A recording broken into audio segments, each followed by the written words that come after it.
எல்லா புகழும் இறைவனுக்கே. நம் அனைவர் மீதும் இறைவன் புறத்திலிருந்து அமைதியும் சமாதானமும் நிறைவாக உண்டாகட்டும். இன்றைய தியான வகுப்பை துவங்கலாம். நம் ஒவ்வொருவருக்குமே நம் வாழ்வில் எத்தனையோ விதமான துன்பங்கள், கடின சூழல்கள், சோதனைகள், காயங்கள், தோல்விகள், அவமானங்கள் எல்லாமே ஏற்பட்டிருக்கும். யாருமே இதுக்கு விதிவிலக்கு கிடையாது. ஆனா அது எல்லாம் சேர்ந்துதான் இன்னைக்கு நமக்கான நன்மைகளை ஏற்படுத்தி தந்து அந்த நன்மைகளில் நம்மை உறுதி பெறவும் வைத்திருக்கின்றது என்பதையும் நாம் இந்த இடத்தில் இந்த நேரத்தில் உணர்ந்து கொள்ள வேண்டும். அதெல்லாம் நடக்கல அப்படின்னா இன்னைக்கு நம்ம இந்த அளவுக்கான ஒரு நன்மையான நிலைப்பாடுகளை நிற்க முடியுமான சந்தேகம்தான். நம்முடைய வாழ்க்கையினுடைய அந்த கடின சூழல்களில் இறைவனுடைய உதவி என்பது நாம் அறிந்திருக்கக்கூடிய நிலையில் கொஞ்சமாகவும், நாம் அறிந்திராத நிலையில் நிறையவும் வந்தடைந்திருந்தன என்பதையும் இந்த இடத்தில் நாம் நினைத்து கொள்ள வேண்டும். நமக்கு ஒரு துன்பமான சூழல் ஏற்படும் போது, சோதனைகள் நம்மை சூழ்ந்திருக்கும் போது, முக்கியமாக நோய்த்தன்மைகள் நம்மில் நிறைந்திருக்கும் போது நமக்கு ஒரு பழக்கம் இருக்கும். அது என்ன பழக்கம்னா, மற்ற மனிதர்களிடம் நம்முடைய பிரச்சனைகளை, காயங்களை, கவலைகளை, நோய்களை எல்லாம் விலாவரியா விளக்கி விவரித்து மானே தேனே பொன்மானே எல்லாம் போட்டு அதில் 4-5 பேரை சேர்த்து அவையினாலதான் அது நடந்துருச்சு, இல்லாட்டி நான் ஒழுங்கா இருந்திருப்பேன் அப்படிலாம் சேர்த்து மிகைப்படுத்தி அப்படியே முறையிடுவோம். அதான் அவர் தான் பஞ்சாயத்து தலைவர் மாதிரி. அவரும் அப்படியே மேல போயிடுவார்.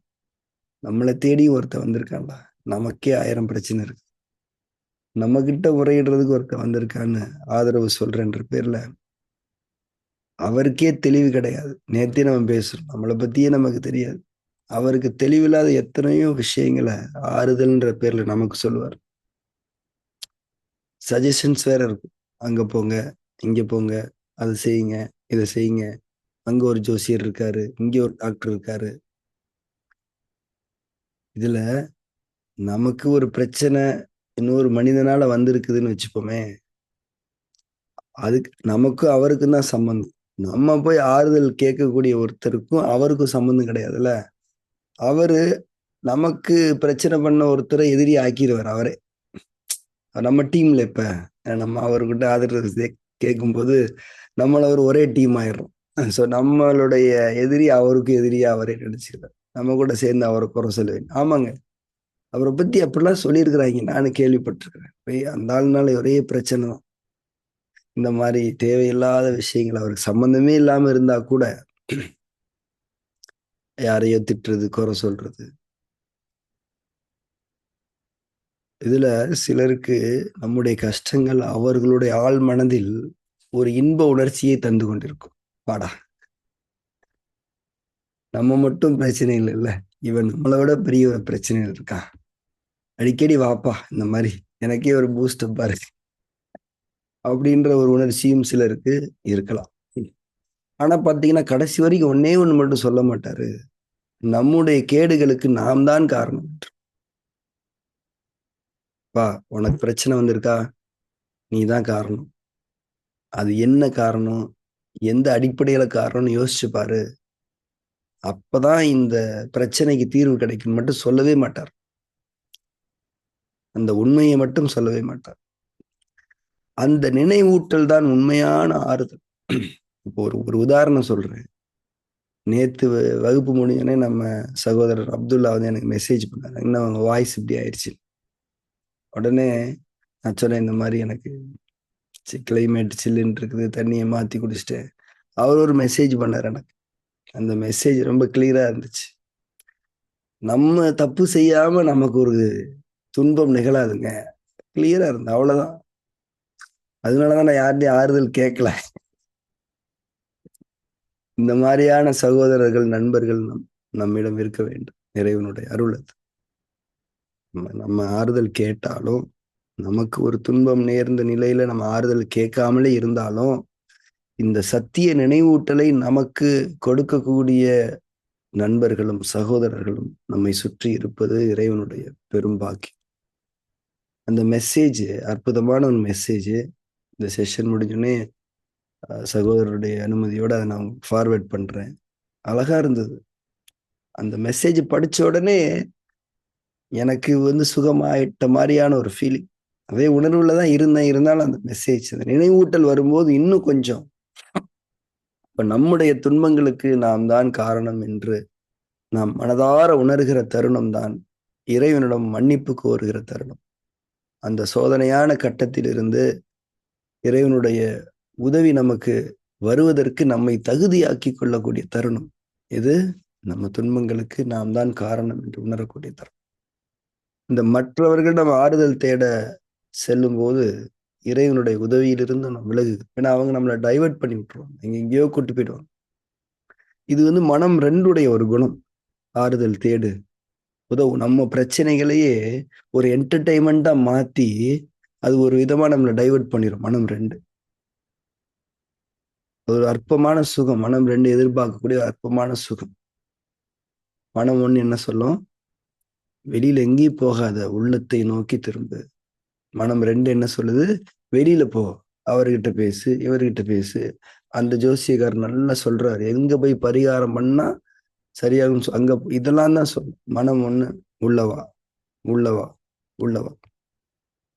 உள்ளத்தை நோக்கி திரும்புவதே உண்மையான ஆறுதல் என்பதை நம்பிக்கையாளர்களாகி நாம் எப்போதும் புரிந்தவர்களாக இருக்க வேண்டும். இப்ப கூட நமக்கு 1000 பிரச்சனைகள் இருக்கலாம், கேள்விகள் இருக்கலாம், குழப்பங்கள் இருக்கலாம், காயங்களுடைய ரணங்கள் இருக்கலாம். சுக வாழ்விற்கான தேடல்கள் நிறையவே நம்முடைய மனதில் இப்போது இருந்து கொண்டிருக்கு. இப்ப நாம் ஆதி மூல தவத்தில் இறைவனை சந்திக்க இருக்கின்றோம். நம்முடைய மனதை நேரடியாக அவன் பார்த்து கொண்டிருப்பவன், அவன் அறிந்தவன். எந்த விளக்கங்களும் சொல்ல தேவையில்லை. எல்லாத்துக்கும் இறைவனுடைய உதவி நமக்கு உண்டு. ஏனென்றால் நாம் நம்முடைய உள்ளத்தில் இறைவனை, நம்முடைய இறைவனை சந்தித்துக் கொண்டிருக்கிறோம்.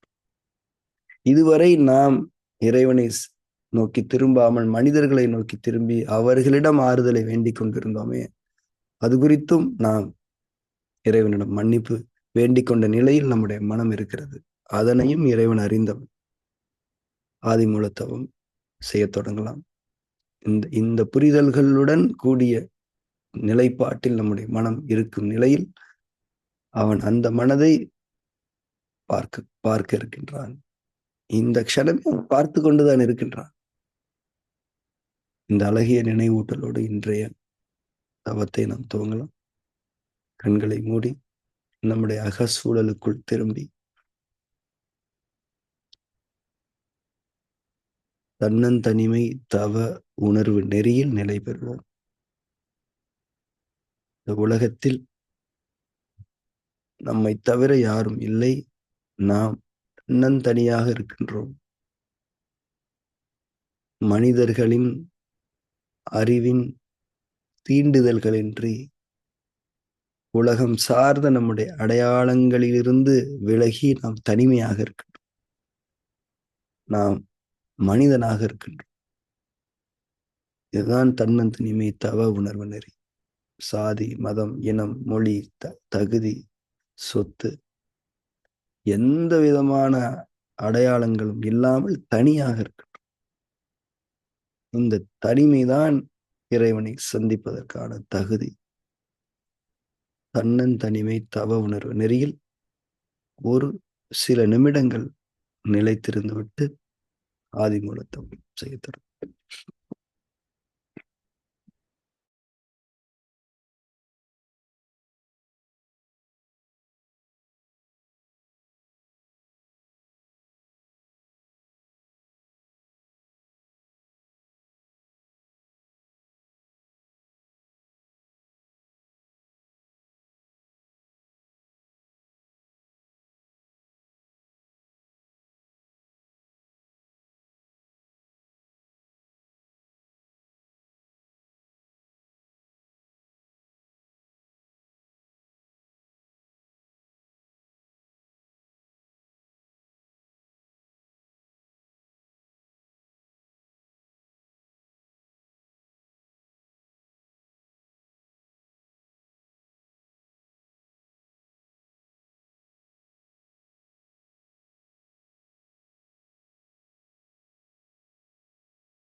தன்னந்தனிமை தவ உணர்வு நெறியை உணர்வோடு மேற்கொள்ளுங்கள். ஒரு மனிதனாக உள்ளத்தை உயர்த்தி பிடித்தவர்களாக தன்னந்தனியாக நாம் இறைவனை சந்திக்க தயாராகிக் கொண்டிருக்கிறோம்.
ஆதிமூலத்தவம் செய்யத் தொடங்கலாம்.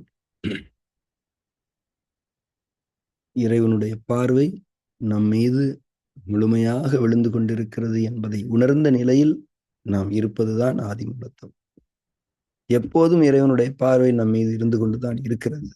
அதை நாம் முழுமையாக உணர்ந்து கொண்டிருக்கக்கூடிய நிலைதான் ஆதிமூலத்தவம்.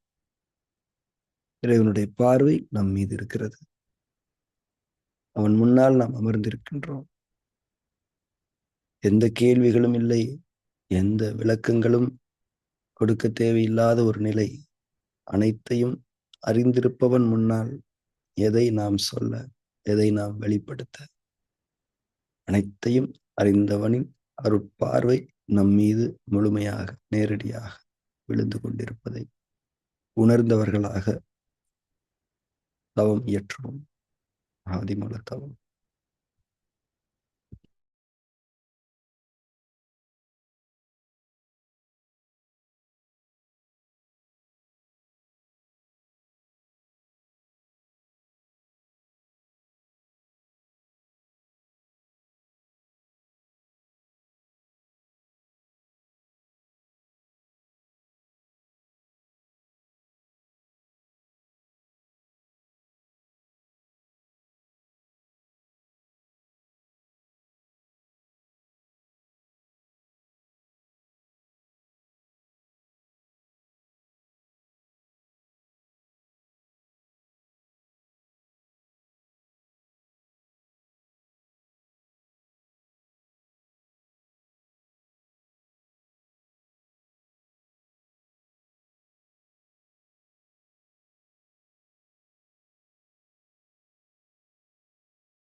இறைவனுடைய பார்வை நம் மீது இருக்கிறது என்ற உணர்விலிருந்தும் நாம் விலக்கப்பட்டாலும் இறைவன் நம்மை கவனித்தவனாக, நம்மை பார்த்து கொண்டிருப்பவனாகவே இருக்கின்றான் என்பதை மறக்க வேண்டாம். எண்ணங்கள் வரலாம், டைவர்ஷன்ஸ் நிறைய வரலாம், தூக்கம் வரலாம். இது குறித்து எந்த கவலையும் தேவையில்லை. அது நம்முடைய பலகீனங்களின் இயல்பு. அதை இறைவன் ஏற்றுக்கொண்ட நிலையில் நம்மை கவனித்துக் கொண்டிருக்க. மீண்டும் நினைவு வரும்போது இறைவனுடைய பார்வை நம் மீது இருக்கிறது என்ற உணர்வில் நாம் ஒன்றிவிட வேண்டும். ஆதிமூலத்தவம் செய்யலாம். இறைவனுடைய நேரடி சந்திப்பில் நம்முடைய உணர்வை கொண்டு இருந்து கொண்டிருக்கக்கூடிய நிலை. இந்த நிலை எப்போதும் தொடர்ந்து இருக்க வேண்டும் என்பது நம்முடைய மனதில் விருப்பமாக இருக்கு.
நாம் தவத்தை நிறைவு செய்து கொள்ளலாம்.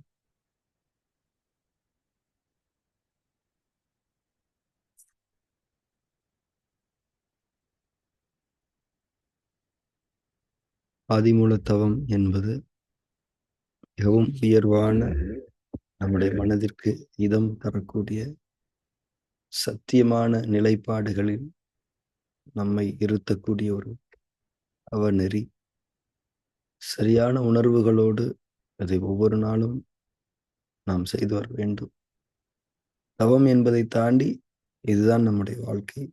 நம்முடைய வாழ்க்கை இறைவனுடைய பார்வையில் இருந்து கொண்டிருக்கிறது என்ற அந்த விழிப்புணர்வு வாழ்க்கையை ஒழுங்குபடுத்தும் என்பதுதான் தவத்தின் நோக்கம். அந்த உணர்வுக்கு நம்மை கொண்டு வருவதுதான் இந்த தவத்தின் நோக்கம். அந்த உணர்வுகள் நிலையாக நம்மில் இல்லாமலும் போகலாம், மறக்கடிக்கப்படலாம், திசை மாற்றம் நிகழலாம். மீண்டும் நினைவு வரும்போது நாம் திரும்பிவிட வேண்டும். படிப்படியாக முழுமையாக அந்த உணர்வில் நம்மால் நம்முடைய வாழ்வை வாழ முடியும். இன்றைய வகுப்பில், முக்கியமாக நேற்றைய வகுப்பில் நினைவூட்டப்பட்ட செய்திகள் மிகவும் முக்கியமானவை. புறம் பேசுதல் தவிர்க்கப்பட வேண்டும்.